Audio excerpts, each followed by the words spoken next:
In this video, I will show you how to download Minecraft for free. So let's jump straight into it. So in order to go ahead and download Minecraft for free, the first thing you're going to want to do is open up a new internet browser and come across to google.com. In the Google search box, go ahead and type Minecraft download and then press enter. And what you want to do is click onto the top results. So you want to make sure you come across to the official website, which is minecraft.net. So go ahead and click on this to open up the link.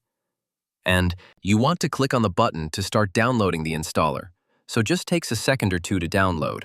And once that's done, just go ahead and open up the installer. And what you can then do is just run through install the Minecraft launcher and what it's going, and so on and so forth. So that's how to go ahead and download Minecraft for free.